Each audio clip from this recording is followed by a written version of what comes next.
இந்த காமெடிக்கு காமெடி இல்லை, ஒரு கேம்பெயினே வச்சுக்கிறோம். தேர்தல் பரப்புரை இப்போ அட்வான்ஸாக தொடங்க இந்த பரப்புரை இருக்குது இல்லையா, இந்த பரப்புரை இவ்வளோ செலவு பண்ணி பண்ணுறாங்கல்ல. இது திஸ் இஸ் நோ எக்ஸாஜரேஷன், இது மிகைப்படுத்தல் இல்லைங்க, இது நடக்கக்கூடியது தான். விஜய் மட்டும் நான் தாவேக்காவுக்கு எவ்வளவு தூரம் கடுமையாக தாவேக்காவை கிரிட்டிசைஸ் பண்ணுறேன் அப்படின்றது உங்களுக்கு தெரியும்.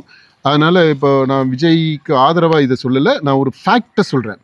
இப்போ இந்த விஜய் அவர் வந்து இந்த நடைப்பயணம் போகிறத பற்றி, இல்லை பயணம் போகிறத பற்றி, ஊர் ஊராக போகிறத பற்றி, அல்லது மக்களை சந்திக்கிறதுக்கு நேரடியாக களத்தில் இறங்குறத பற்றி பேசிகிட்டு இருக்கிறாங்கல்ல, அப்படி அவர் மட்டும் இறங்கி ஒரு இடத்துக்கு ஊருக்கு போயிட்டாருன்னா, ஒரு இடத்துக்கு கேம்பெயினுக்கு இந்த நடைப்பயணம் போயிட்டா, இந்த 45 நாளா இது ஒரு மண்டலம். அதுவுமே நீங்க பாருங்க, இந்த 45 நாள்ன்றது ஒரு மண்டல கணக்கு கொண்டு வர்றாங்க. எல்லாமே ஜோசியக்காரங்களை பார்த்து விசாரிச்சு என்னைக்கு ஆரம்பிக்கிறது, எப்போ முடிக்கிறது, எத்தனை நாள் நடக்கணும் அப்படின்றது எல்லாமே கேட்டுட்டு தான் இந்த திராவிட பகுத்தறிவு இந்த கேம்பெயின் நடக்குது.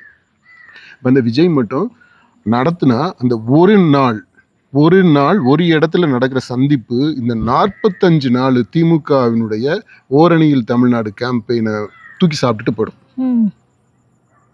அதை தாண்டி போயிடும். ஒரே நாள் ஒரு இடம்.